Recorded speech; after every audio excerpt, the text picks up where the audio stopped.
Hello everyone, welcome to my YouTube channel The Trader Academy. আজকে আমরা একটা কয়েনের মধ্যে ট্রেড করছি। ওই কয়েনটার নাম হচ্ছে ওয়ান কয়েন। যে কয়েনটার মধ্যে আমরা ট্রেড করে $763 প্রফিট করছি। আপনি যদি $763কে বাংলা টাকায় কনভার্ট করতে চান তাহলে ওইটা আসে মোটামুটি 85 থেকে 90 হাজার টাকা। সো আমি ওয়ান কয়েনে কীভাবে এন্ট্রি নিই, কীভাবে শর্ট করি, এই ট্রেডটার পিছনে আমার সাইকোলজিটা কী, এরকম অনেকগুলো ট্রেডের ভিডিও আসবে, ট্রেডের স্টোরি আসবে, যেগুলো দেখা আপনারা ইজিলি ফিউচার ট্রেড করে হিউজ পরিমাণ ইনকাম করতে পারেন।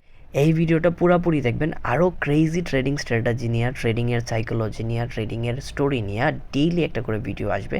অবশ্যই সাবস্ক্রাইব করবেন এই চ্যানেল। আমরা যে কয়েনটার মধ্যে ট্রেড করছিলাম ওয়ান কয়েন, এখন ওয়ান কয়েনের আমরা চার্টের মধ্যে আছি, ফিউচার চার্টের মধ্যে আছি। স্পট আর ফিউচার চার্টের মধ্যে আহামরি তেমন পার্থক্য হয় না, বা যতটুকুই হইল। সো আমি যে প্রথমে ট্রেডটা শুরু করছি ওইটার পিছনে যে সাইকোলজিটা ছিল, বেসিক্যালি আমি প্রথমে এটাকে লং করা ট্রাই করছিলাম, বাট এখানে যখন কনসোলিডেট হচ্ছে এই জায়গাটার মধ্যে, তো আমি চাচ্ছিলাম কি লং করবো, বাট আমি লংটা করতে পারিনি। আমার একটু সময়ের স্বল্পতা ছিল, আমি একটু দৌড়াদৌড়ির মধ্যে ছিলাম, সো ওই কারণে আমি লংটা করতে পারি নাই। দেন এটা যখন 1 সেন্টের আশপাশ যাই, আমার ওইখান থেকে মনে হয়েছে যে এটা অনেক নিচে নামতে পারে, বাট 1 সেন্টের আশপাশে আমি আনফর্চুনেটলি এটা পাই নাই। সো এইটা আস্তে আস্তে নিচে নামতে অনেকটাই নিচে আসা পড়ছে। সো এইখানে বেশ ভালো পরিমাণ একটা সাপোর্ট ছিল। সো এই জোনটার মধ্যে বেশ ভালো পরিমাণ সাপোর্ট ছিল। আমি চিন্তা করছি এই সাপোর্টটা ভাঙার পরে, এই সাপোর্টটা ভাঙা যখন রেজিস্ট্যান্স হবে, রেজিস্ট্যান্স থেকে যখন রিটেস্ট হবে, তখন আমি মোটামুটি এন্ট্রিটা নিব। এই ট্রেডটা নেওয়ার জন্য আমি বেশ কয়েকটা দিক দেখছি। যেমন প্রথম হচ্ছে এই সাপোর্টটা ব্রেক করা, এই সাপোর্টটা ইজিলি ব্রেক করে দিছে। নেক্সট যে বিষয়টা ওইটা হচ্ছে আমি দেখছি সেলার অনেক বেশি হেভি হয়ে যেতেছে মার্কেটের জন্য। এই ক্যান্ডেলটা দেখেন, 1 ঘন্টার ক্যান্ডেলে অনেক বেশি ভোলাটাইল হয়ে গেছে, সেলার অনেক বেশি হেভি হয়ে গেছে। সো এটা ইন্ডিকেট করে যে এই জায়গা থেকে মার্কেট খুবই তাড়াতাড়ি নিচে নেমে যাবে। তারপরও এই জায়গার মধ্যে বেশ অনেকক্ষণ ছিল।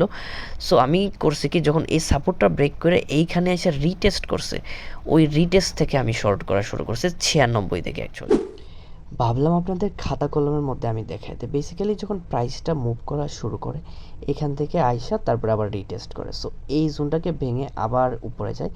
আমি এই লং এন্ট্রিটা পাই নাই, যদিও আমি ওয়াচ লিস্টে রাখছিলাম, বাট আমি সময় সাপেক্ষে আমি এই লং এন্ট্রিটা পাই নাই। এখান থেকে আমি ভাবছিলাম শর্ট করবো, কজ অনেক হাই গেছিলো, 1 সেন্টের মতো প্রাইস চলে গেছিলো। এখান থেকে আস্তে আস্তে নিচে আসতে শুরু করে তারপরে আমি মন স্থির করে আমি ভাবছি যে এই যে জোনটা, এই জোনটা হচ্ছে একটা বেশ ভালো পরিমাণ সাপোর্ট। এই সাপোর্ট জোনটার মধ্যে আমি একটা এন্ট্রি নিব। সাপোর্ট জোনটার মধ্যে এন্ট্রি নিব হচ্ছে শর্ট এন্ট্রি।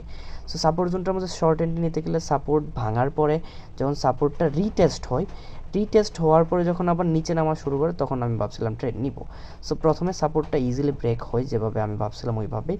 সো এখানে আরেকটা ভালো ইন্ডিকেট দিয়ে বড় একটা ক্যান্ডেল হয়ে যায়। এটা প্রমাণ করে যে সেলার মার্কেটের মধ্যে হেভি, হিউজ পরিমাণ সেলিং প্রেশার আসতেছে মার্কেটের মধ্যে।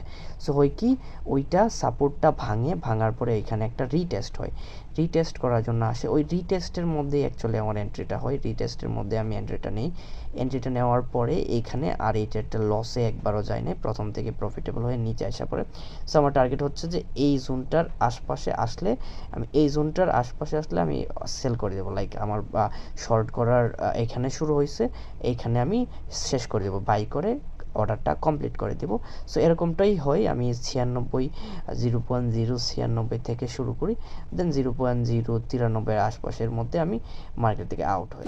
আমার যে রেঞ্জ ছিল যেখানে আমি টেক প্রফিট নিব, আমি যেখানে প্রফিট টেক করে ফেলবো, ওই জোনটা থেকে আরও নিচে যাই, বাট আমার কিছুই যায় আসে না, কজ আমার যতটুকু প্রফিট পাওয়ার ততটুকু প্রফিট আমি পায়ে গেছি। এইভাবেই আমি এত বড় একটা ট্রেড, লাইক $763 আশপাশের মতো একটা ট্রেড আমি এক্সিকিউট করছি। যারা এই ট্রেডের স্ক্রিন রেকর্ড চান পুরোপুরি, তারা অবশ্যই আমার টেলিগ্রামের মধ্যে জয়েন করবেন। এইরকম ট্রেড পাইতে, ট্রেড স্টোরি পাইতে আপনি অবশ্যই আমার চ্যানেলটা সাবস্ক্রাইব করেন, কজ আমি ডেইলি এরকম করে একটা ভিডিও আপলোড করবো, যেখানে আমি ট্রেডিং নিয়ে ডিপলি আপনাদের বোঝাবো কীভাবে ফিউচার ট্রেড করে ভালো পরিমাণ ইনকাম করতে পারেন, কীভাবে ফিউচার ট্রেড করে লস অ্যাভয়েড করতে পারেন। আপনারা যদি ট্রেডিং শিখতে চান প্রপারলি, তাহলে অবশ্যই আমার চ্যানেলটা সাবস্ক্রাইব করবেন, লাইক কমেন্ট শেয়ার দিবেন। আর আপনার ইচ্ছা হলে টেলিগ্রামের মধ্যে জয়েন করতে পারেন, ওইখানে আমি ডেইলি আপডেটগুলো দিয়ে থাকি। নেক্সট ভিডিওতে দেখা হচ্ছে কালকে আবার।